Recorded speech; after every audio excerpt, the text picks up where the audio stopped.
Hello दोस्तों, आज हम कक्षा 12 बायोलॉजी का चौथा चैप्टर जनन स्वास्थ्य, जिसे इंग्लिश में रिप्रोडक्शन हेल्थ कहते हैं, इस चैप्टर को पढ़ने वाले हैं। तो इस वीडियो को अंत तक जरूर देखें। उससे पहले हम ये जान लेते हैं कि इस चैप्टर में हमें कौन कौन से टॉपिक पढ़ने हैं। जनन स्वास्थ्य समस्या और कार्यनीतियाँ, जनसंख्या विस्फोट और जन्म नियंत्रण, सगर्भता का चिकित्सा समापन यानी MPT medical termination of pregnancy, यौन संचारित रोग यानी STD, सेक्सुअली ट्रांसमिटेड डिसीजेज, बंध्यता यानी इनफर्टिलिटी। ये टॉपिक हमको इस चैप्टर में पढ़ने हैं। तो शुरू करते हैं। सबसे पहला टॉपिक है जनन स्वास्थ्य, यानी जनन स्वास्थ्य होता क्या है। सबसे पहले WHO यानी वर्ल्ड हेल्थ ऑर्गेनाइजेशन, उसने ये कहा कि जो व्यक्ति शारीरिक, मानसिक, व्यवहारिक, आर्थिक, सामाजिक रूप से स्वस्थ हो उसे स्वास्थ्य कहते हैं।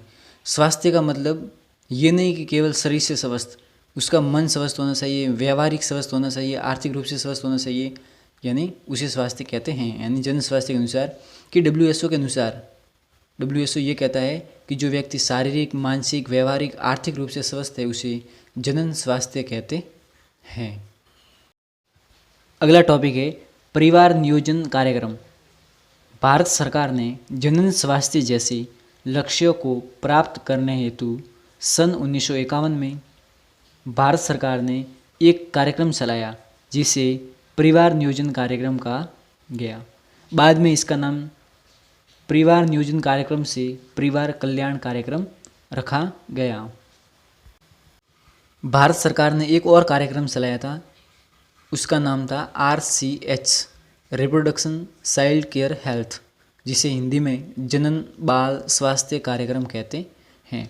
इस कार्यक्रम के क्या क्या लक्ष्य हैं पहले वो देखते हैं कि विद्यालयों में यौन शिक्षा के बारे में जानकारी देना, व्यक्तियों को यौन संबंधित भ्रांतियों के बारे में जानकारी देना, सुरक्षित प्रसव के बारे में जानकारी देना, माताओं को स्तनपान के लाभ के बारे में जानकारी देना, मादाओं को ऋतुस्राव के स्वास्थ्य के बारे में जानकारी देना, बच्चों को लैंगिक अपराध के बारे में जानकारी देना, व्यक्तियों को लड़के लड़कियों में भेद न करने की जानकारी देना, गर्भ निरोधक उपकरण के बारे में जानकारी देना।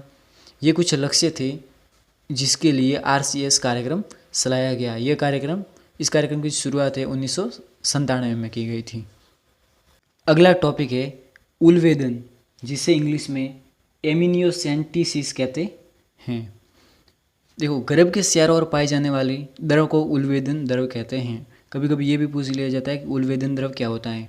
तो गर्भ के चारों ओर पाए जाने वाले द्रव को उलवेदन द्रव कहा जाता है, जिसे 16वें या 18वें सप्ताह में सुई द्वारा बाहर निकालकर गुणसूत्रों की जांच की जाती है, लेकिन वर्तमान में इस पर रोक लगा दी गई है। वर्तमान में रोक क्यों लगा गई? इसके कुछ हानि के कारण वर्तमान में इस पर सरकार ने रोक लगा दी गई। अब इसके कुछ लाभ और हानि देखते हैं।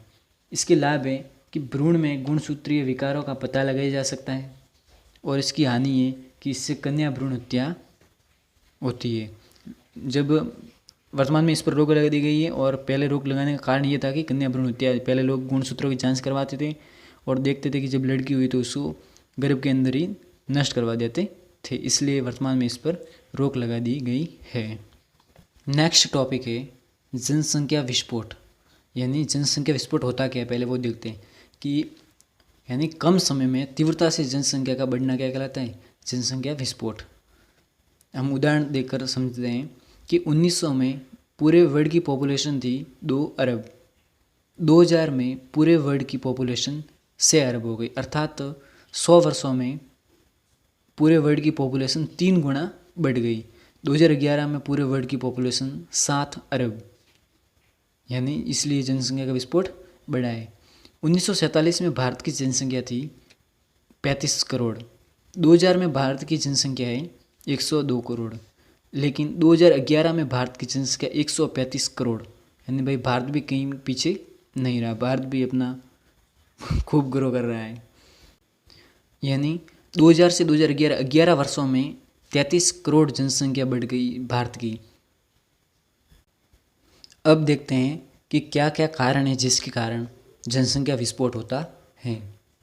मृत्यु दर में कमी, शिशु मृत्यु दर व मातृ मृत्यु दर में कमी, जनन आयु में वृद्धि, सुरक्षित प्रसव, यौन शिक्षा का बढ़ता प्रसार। पहले देखते थे कि जब भी किसी भी महिला का प्रसव होता था या तो फिर महिला या फिर शिशु कहीं कहीं पर मौत हो जाती थी। गाँवों में अस्पतालों की व्यवस्था नहीं थी, लेकिन इस समय इस काल में इतने मतलब हॉस्पिटल सब भी व्यवस्था इतनी है कि कोई भी मतलब प्रेगनेंसी के टाइम पे मृत्यु बहुत कम देखने को मिलती, कहीं कहीं देखने को मिलती है। इसलिए सुरक्षित प्रसव के कारण, जन आयु में वृद्धि के कारण, मृत्यु दर में कमी के कारण जनसंख्या विस्फोट होता है। नेक्स्ट वीडियो में हम गर्भाशय युक्तियाँ पढ़ेंगे जिसके अंदर जनन नियंत्रण को कैसे रोका जा सकता है। इस वीडियो में इतना ही। Thank you so much for watching. Bye bye, take care.